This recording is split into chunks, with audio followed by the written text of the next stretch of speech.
Baik, materi pertama yang akan dipaparkan oleh saya itu terkait pengertian dari kepribadian.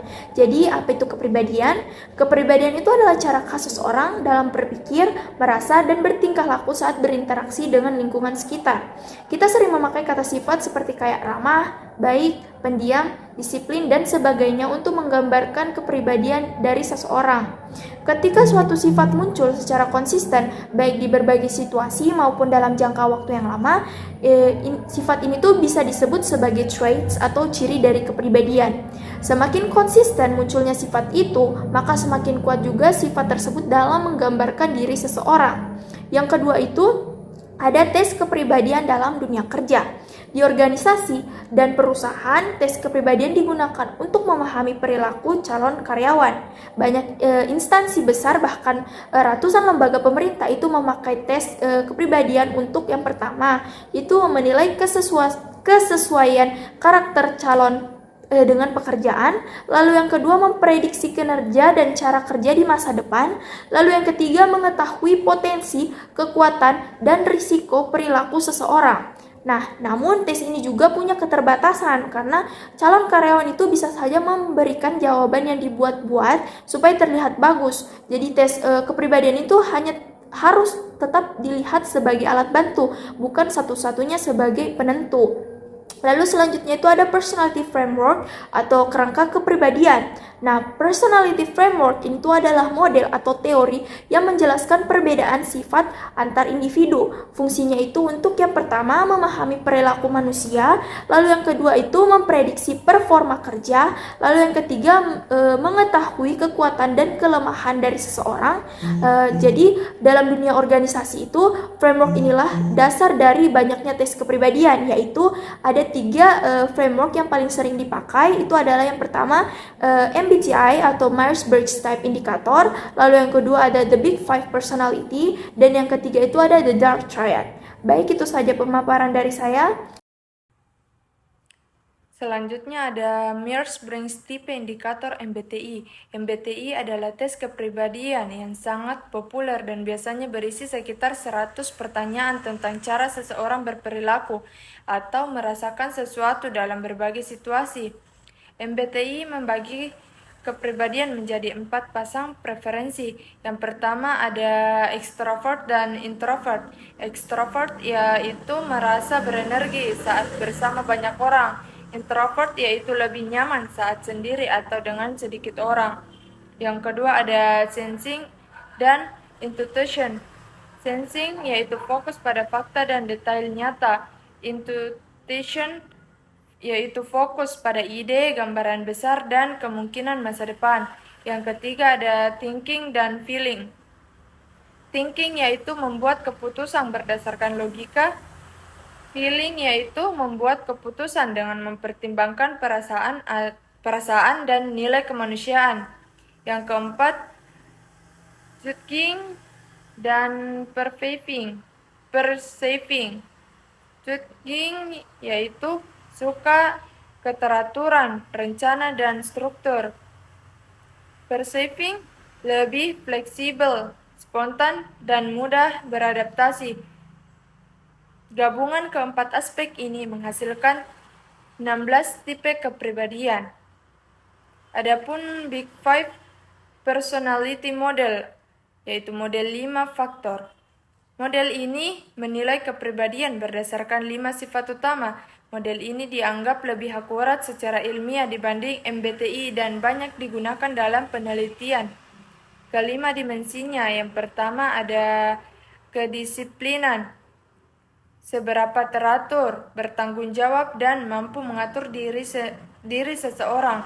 Yang kedua ada kebalikan dari neuroticism, yaitu kemampuan mengendalikan emosi, stres, tekanan. Semakin tinggi orangnya lebih tenang dan stabil. Yang ketiga ada extroversion. Seberapa aktif, percaya diri, dan suka berinteraksi dengan orang lain. Yang keempat ada keterbukaan, tingkat kreativitas, imajinasi, dan keinginan mencoba hal baru. Yang kelima ada kebaikan hati. yaitu seberapa mudah bekerja sama, penuh empati, ramah, dan percaya pada orang lain. Adapun tidak trait, ini adalah 3 sifat negatif yang dapat menimbulkan masalah dalam lingkungan kerja atau organisasi. Yang pertama ada Machiavellism, yaitu suka memanipulasi, licik, dan hanya fokus pada keuntungan diri sendiri. Yang kedua ada Narcissism, yaitu ingin terus dipuji, merasa paling hebat, dan ingin menjadi pusat perhatian. Yang ketiga ada psikopati, yaitu tidak punya empati, tidak merasa bersalah, dan sering bertindak impulsif atau tanpa memikirkan akibatnya. Sifat-sifat ini biasanya membuat orang sulit bekerja sama, membuat konflik, atau bahkan merugikan tim dan organisasi. Selanjutnya, atribut kepribadian lain yang relevan dengan OB. Atribut kepribadian lain yang relevan dengan OB adalah ciri-ciri psikologis dalam diri seseorang yang memengaruhi bagaimana mereka berpikir, bersikap, dan bertindak di tempat kerja.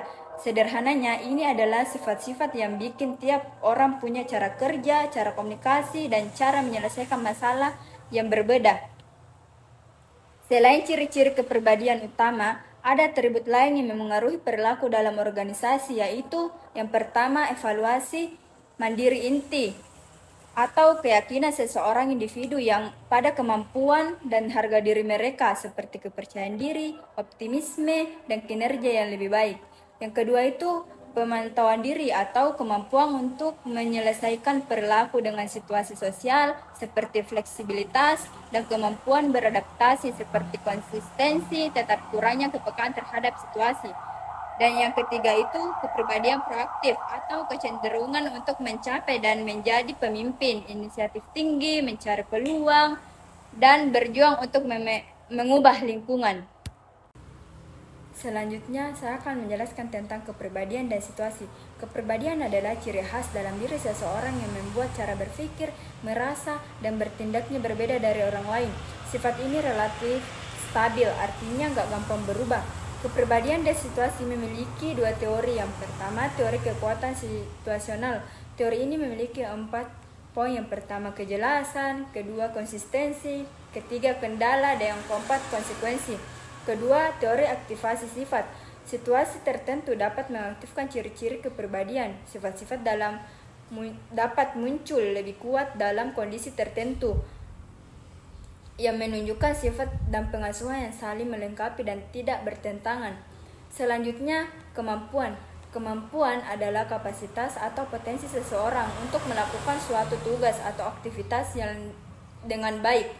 Kemampuan menentukan seberapa cepat, tepat, atau efektif seseorang bisa menyelesaikan suatu pekerjaan. Kemampuan juga dibagi menjadi 2 kategori. Yang pertama, kemampuan intelektual. Kemampuan intelektual adalah kemampuan seseorang untuk berpikir, memahami, menganalisis, dan memecahkan masalah ini. Ini berhubungan dengan kecerdasan dan proses mental atau otak. Kedua, kemampuan fisik. Kemampuan fisik adalah segala kemampuan tubuh yang dibutuhkan untuk menyelesaikan pekerjaan yang melibatkan tenaga dan gerakan. Pekerjaan bersifat manual atau lapangan biasanya menuntut kemampuan fisik lebih besar. Selanjutnya, nilai. Nilai adalah keyakinan mendasar tentang apa yang dianggap penting, benar, dan esensial dalam kehidupan dan pekerjaan. Nilai-nilai memengaruhi cara seseorang berpikir, beralasan, dan membuat keputusan dalam organisasi. Nilai berfungsi sebagai pedoman untuk memastikan bahwa perilaku individu selaras dengan tujuan bersama. Nilai-nilai dapat dibagi menjadi yang pertama, nilai terminal dan nilai instrumental. Nilai terminal adalah tujuan akhir hidup yang ingin dicapai seseorang. Ini adalah hasil atau keadaan ideal yang menurut seseorang paling penting. Sedangkan nilai instrumental adalah cara, sikap, atau perilaku yang dianggap penting untuk mencapai nilai terminal. Ini adalah alat atau pedoman berperilaku, contohnya jujur, disiplin, tanggung jawab, kerja keras, dan sopan. Yang kedua itu ada nilai generasi. Nilai generasi adalah nilai-nilai keyakinan dan pola pikir yang dimiliki oleh kelompok orang yang lahir pada periode waktu tertentu. Setiap generasi tumbuh di era yang berbeda, sehingga cara mereka melihat dunia, bekerja, berkomunikasi, dan mengambil keputusan juga berbeda. Contohnya generasi baby boomers, generasi X, generasi Y atau milenial, dan generasi Z. Sekian dari materi saya.